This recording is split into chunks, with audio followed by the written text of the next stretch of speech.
Hi everyone, welcome to the High Frequency Podcast. Today I am very excited to bring to you a bit of a legend in the game and someone who I'm sure many of you have heard of, Kerry Wallace.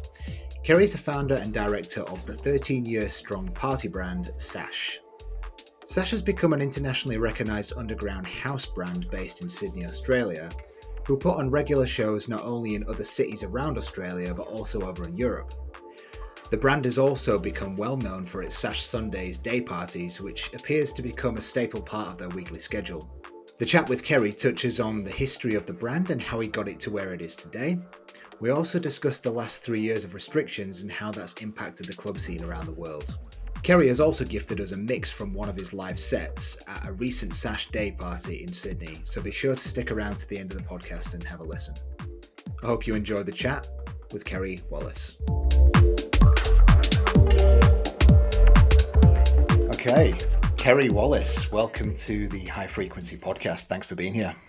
No worries, thanks for having us. It's easily the biggest guest that I've had on this podcast so far. And the S.A.S.H brand is definitely something that everyone who listens to this podcast will know about. It's definitely not a stranger to the New Zealand community in the electronic music community. And I want to really dive into the history of it, how it came about, how you've got to where it is today. And we can try and inspire some other people out there to maybe do what you guys have done. So taking it way back then, because you guys have obviously been running this for 13 years now.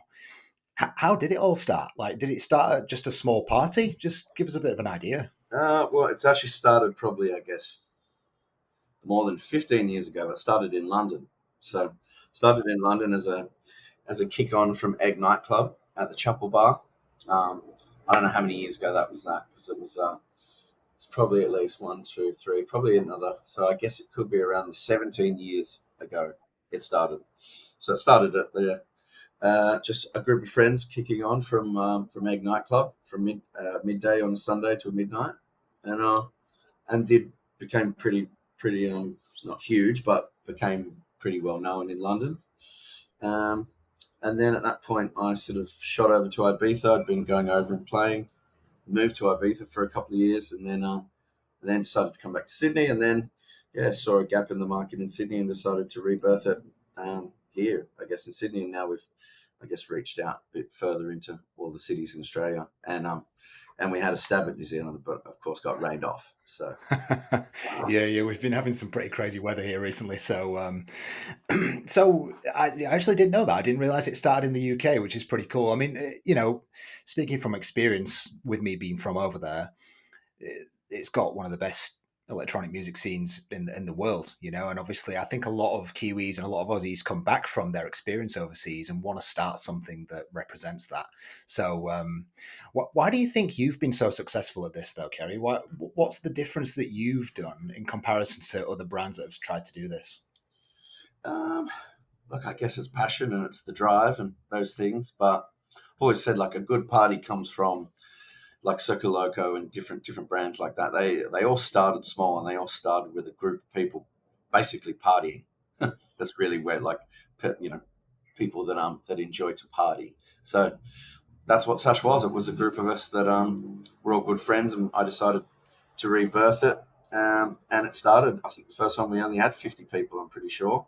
And then it just sort of escalated a little bit slowly at first. And then with our second venue at Abercrombie, the venue was awesome, and at a time in Sydney where you could stretch your legs and not get whacked with a cane. So and then it just, I had all my connections from overseas to bring artists over and bookings and that sort of thing. So I probably had a leg up to other people, but yeah, look, it's just really, it's how much you want it.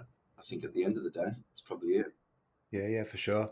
So at what point did you start bringing international artists over? Was that pretty early on? I think pretty sure Collective Termenstrasse were like on the second week. Wow. So, and that we didn't bring them over. They were friend Dave Stewart. I think he had them over. And of course, Sundays, that's why I started it. There was no real Sunday parties in Sydney. Sounds on Sunday, the big one, had kind of just wrapped up. So yeah, there was a bit of a gap in the market, and of course, there's always, always has been, always will be international artists over touring and playing gigs in Sydney, and of course they're still here on Sunday. So we started just picking up all the internationals that were, keen to have an extra gig.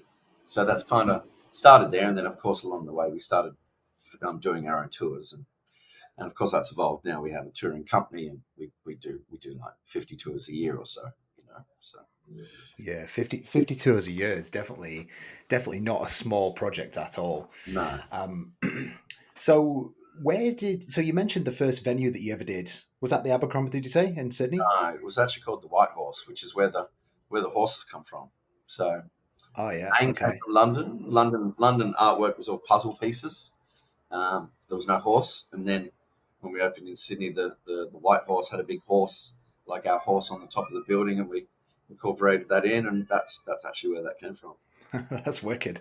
So, how have you found it being? Because you obviously the S.A.S.H brand is almost like a nomad brand where you don't stick to any particular venue, but you do stick to certain venues. Which ones are those? Well, currently, I mean, we have just made a pretty recent change, I guess, earlier this year. Well, after COVID, actually, we made the change.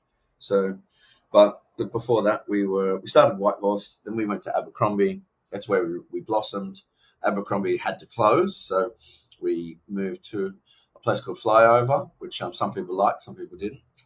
um, they were under noise restrictions, so we had to move. Then we moved to Home Nightclub, and then while we're at Home Nightclub, we sort of separated the parties into day and night, and did day at Greenwood and night at home. So I think Greenwood we've now been at for maybe 7 or 8 years, and home we were at for I think 8 years, possibly a smidge more, and now we've moved the night event to Oxford Art Factory. So, so yeah, we're loyal, put it that way. Did you, speaking of noise restrictions and stuff like that, did you have, because I know there was obviously a bit of a weird period there in Sydney. I think probably the whole of Australia where we had the lockout laws. Mm. How did that affect you guys? It didn't because we weren't. Our main party became the Greenwood Sash by Day, so it didn't affect us actually, like during that party. And then the night party, yeah, that was 10 p.m. until 4 a.m., and that kind of just didn't actually affect us too much. I mean, it affected everyone else around us. It probably, in a shit way, it helped us actually. Um, Not that that's what we wanted, because we were looking at other venues and lots of other people suffering. King's Cross got shut down and blah blah blah. I mean, it did affect us because it's affected the whole scene, and just the younger generations coming through. They just typically go home now at 2, 3, 4 a.m. Where before, when I was growing up here, we were out till 6, 7, 8, 9, 10 a.m. naturally. So it's changed the scene, of course, and yeah, it was shit that police did that, and that all happened. It shouldn't have happened really like that, but it did. I find it quite cool that it's gone back the other way, though. I mean, you look at New Zealand, like you, when I was growing up and I started clubbing and stuff, we'd be out until 9, 10 in the morning, and then we go to a Sunday day party and just carry on right through. Sure. Yeah. I don't know if I'd be able to do that now, to be fair, but I'd like to give it a good go. But there's no option to do that in New Zealand because the licensing laws here are pretty strict. They used to be 6 a.m., they're now 4 a.m., and they're trying where they possibly can to bring it back earlier as well. And if that happens, if people allow that to happen, the party scene's pretty much over. Um, do you think, because you guys obviously do a breakfast club as well? I haven't seen you do one of those recently, but are there any issues with getting a license for that period of time? What's the deal with that? That venue home has a 24-hour license, and there are venues left in Sydney that have a 24-hour license. So we can operate through till now. It's changed because the lockout, most of the lockout, well, all the lockout laws are gone, except the venue has to stop serving drinks from 4:30 till 5 a.m., and then they can start reserving. Okay. So it's not really a loophole or anything. It's just that, or there's a few 24-hour license venues. So So yeah, we can do it basically. So and we only do those on long weekends when we have the 2-3 thousand in the one venue and then yeah we the diehards stay on. Yeah, those videos have become quite iconic on the old social media. Yeah, yeah. Look, that's the real parties stay on and keep going. Put it that way. Yeah, man, sounds good. I remember I lived in Sydney for maybe 10 months back in 2008, 2009, I think it was. And there was a venue in King's Cross called The Bunker underneath, it was underneath a hotel, wasn't it? Yeah, it's underneath the bourbon. Did that get closed down? Uh, that's well, the whole King's Cross is still under lockouts anyway. Pretty sure. So, but they just look that big pub's still there. But I'm actually pretty sure that bunker's now got pokies in it. Funnily Oh, enough, true. Oh, yeah, that pretty sure. sucks. So that's shows what they really wanted here. Do you know? Fuck. Yeah, man. Yeah. Um, so, what's the, out of all the parties that you've done, what are the highlights over the years? That's a big question. Uh, I knew it'd be pretty hard to think of it. Look, our birthday, which is coming up in actually 2 and a bit weeks. Their birthday's always probably the biggest one, where we do about 5,000 across both venues. So it's big numbers and big artists. Yeah, like it's a lot of work, of course, and a lot of staff and a lot of time and energy go into it. Look, they're probably for Sydney or for Australia, they're the big ones. But we've had some pretty memorable stuff overseas. We just got a residency at Shelter in Amsterdam, and our first party there was we did I think about 1,100 people, and clearly a lot of Australians turning up that live in Amsterdam, so that was cool. Um, but yeah, look, I think the birthday is probably the one to note, which is yeah Easter weekend here in Sydney. They're the big biggers. Yeah, you got Enzo this time, haven't you? Yeah, Enzo, Margaret, Francesco Delgado. So it's stacked. Yeah, We always stack it, put it that way.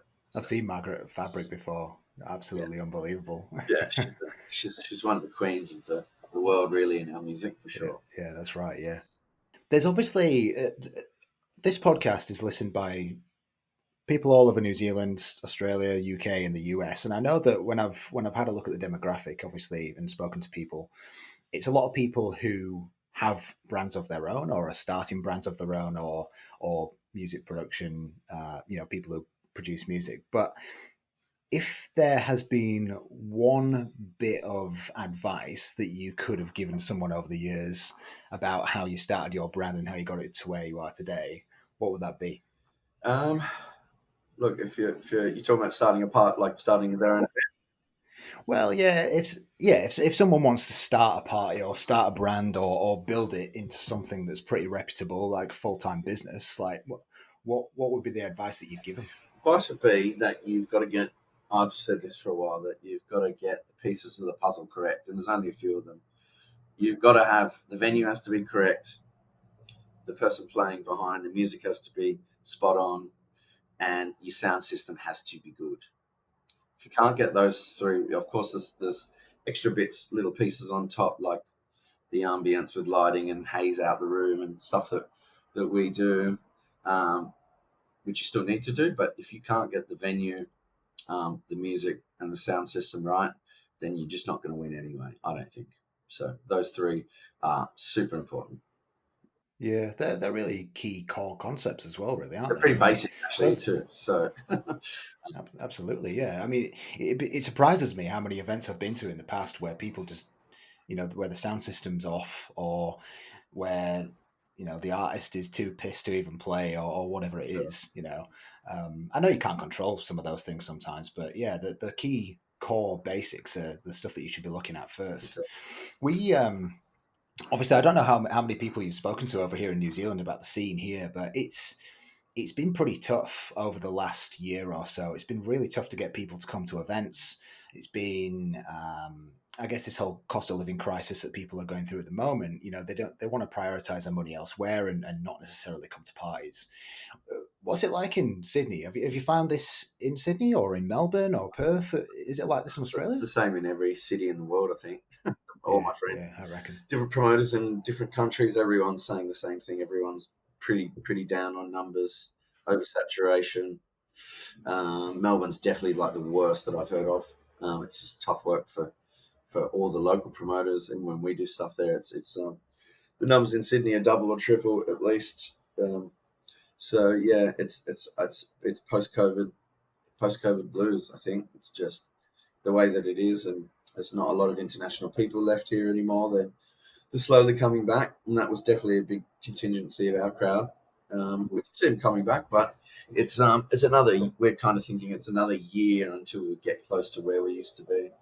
So yeah, it's sad because we all came out of COVID ready to actually work and earn a living, and it's happening, but it's not really happening. So Yeah, I know what you mean. Is there anything that you've done along the way to try and mitigate that? yeah, we're constantly post-COVID pivoting. Actually, I mean, there's nothing we can do. The amount of people that are here are the amount of people that are here, and people that have money to go out, disposable incomes, and so we can't change that. But we're just doing the best we can with just clever marketing and new ideas, and then yeah, like we're doing extra. We've got another brand we do at Civic, and we're about to create another one actually. Slightly different music again, not a S.A.S.H related brand, but yeah, I mean, I have a little bar here in Sydney too, so that's actually quite strong at the moment. So it's I don't know, it's a fickle world. Everything's changed, nothing's the same, and we're all just doing the best we can, basically. Yeah, right. How long have you been doing parties in Melbourne and Perth? Are they relatively new?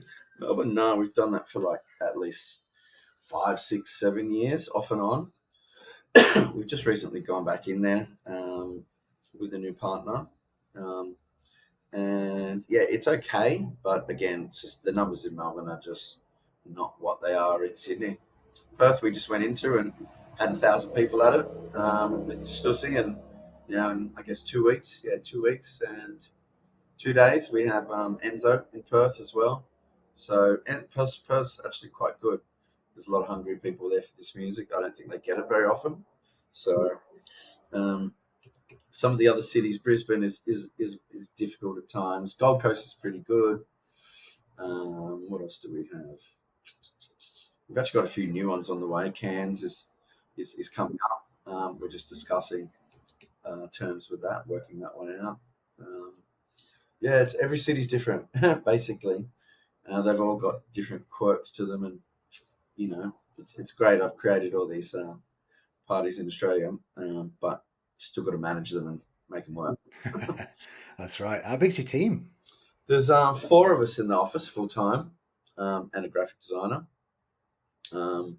So we can control, create the events and the content, all this sort of stuff. So we work hard, of course, but yeah, this is essentially a core team of 4 or 5, including the graphic designer, and then of course we have a mountain of staff in different cities to run the parties and door and residents and all that sort of stuff. So Who are your DJ residents for the brand? it's just me at the minute. We've had different residents over the course of time, but time goes on and things change and people's values change, I would say.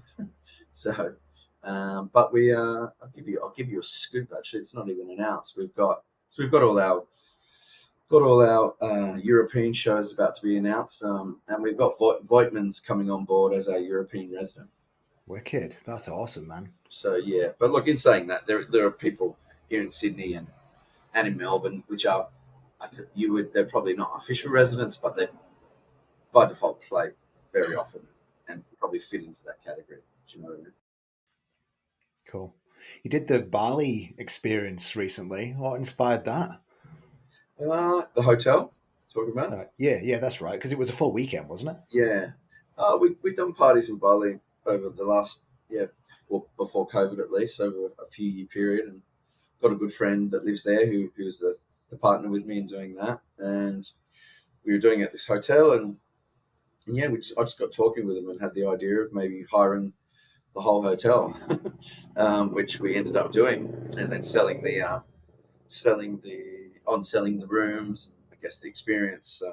Book, we had a whole weekend of lineups and people come and play, so which was good. But again, post COVID, put a bit of a not dampener, but the flights to Bali, are now by default triple in price. It's insane, isn't it? So they didn't start that like that, and then our ticket sales just slowed right down, and we thought something was wrong with our social media ads or something, or the ticketing platform had gone down, but it hadn't.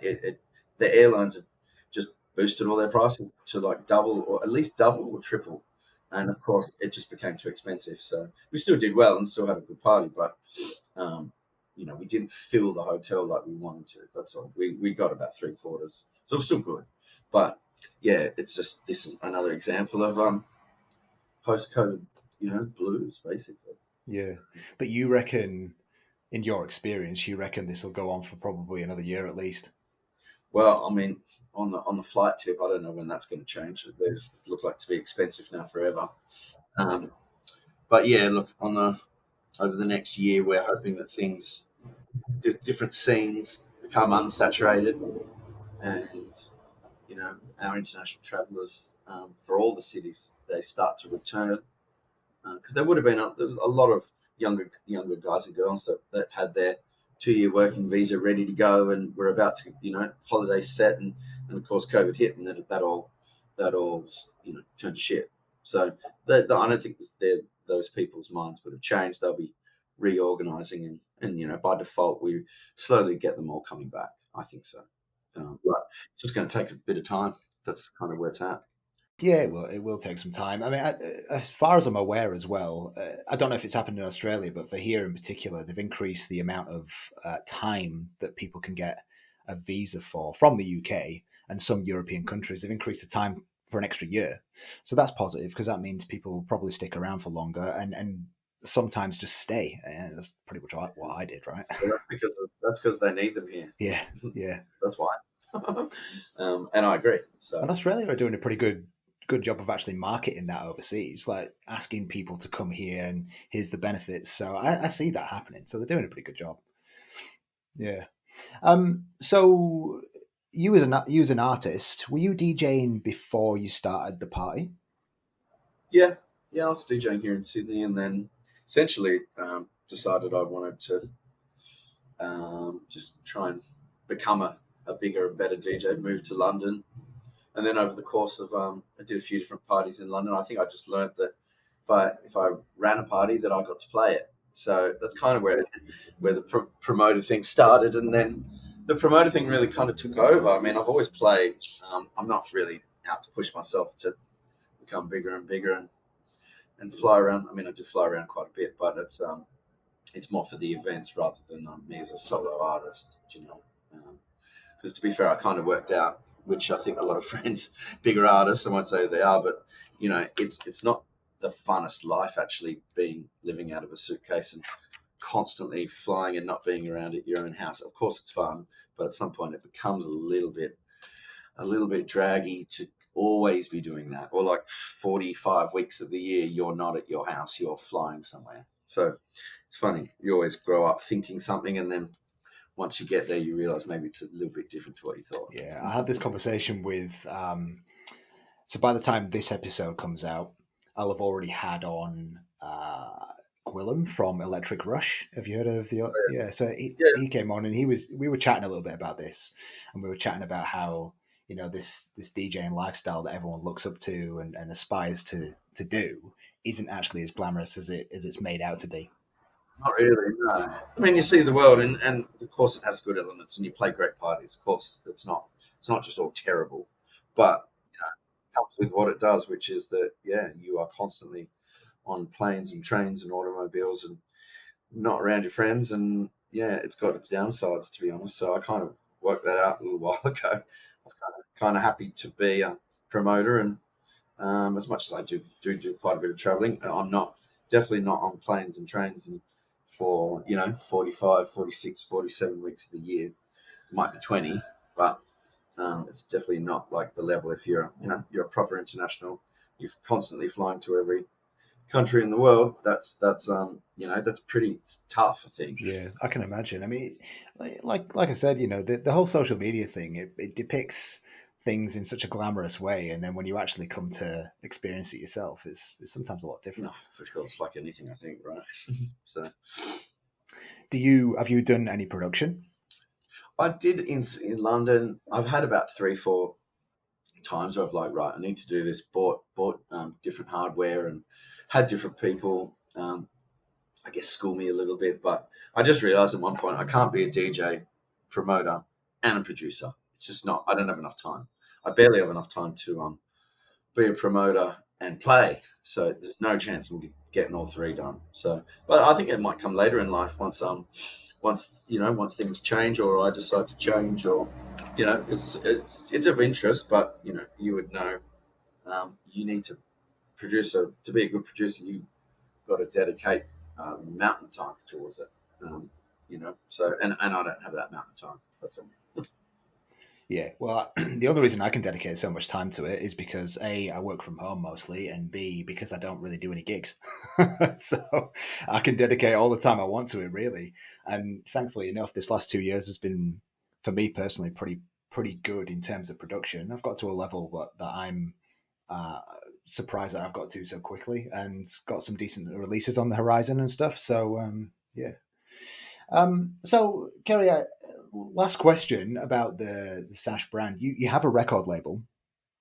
I saw recently that you had, or someone on the social media had said that you're starting that back up again, because I know there was a bit of a gap there, I think, over COVID, wasn't there? I think, like, look, it wasn't a gap because of COVID. It was a gap because we got to reopen the parties and our focus went back to that. Uh, and some staffing changes, like just natural stuff, I guess, that goes on. So yeah, our focus was to get the parties open and tours going and all that. So there was a bit of a gap. We've got some releases on the horizon. It's more of a like it's a fun thing for us to do, and of course, like anything else, it's a marketing tool as well. But yeah, we're just I guess we're just catching up now, and we're about 6 months ahead with our bookings. Which, of course, when you reopen, you're 1 week ahead. So we needed to just spend a lot of time catching up, which we're close to doing now.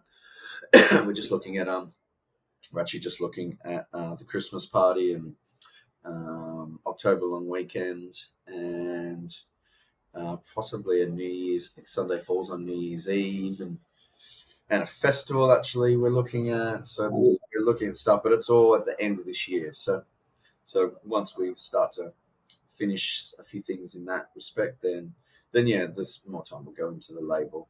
But yeah, labels don't make you money. For sure. They're like yeah, that's for the love really, and something cool for us to do. So we just need to get a few things ironed out first, and then yeah, our focus can go back on our weekly routine with label and different stuff like that. So. Cool. Can you release any details that you have about the festival? No, because it's not really there, and my mum always said, "Don't tell anyone anything until it's confirmed, or it's not going to happen." So I won't. But we've been looking at doing. We did a festival about 6 years ago, so it's not something we haven't done. Just re-looking at different sites and what we might do and might not do, and sometimes these things just don't come to light for whatever reason. So, but they also might. So let's leave it at that. Yeah, right. Yeah.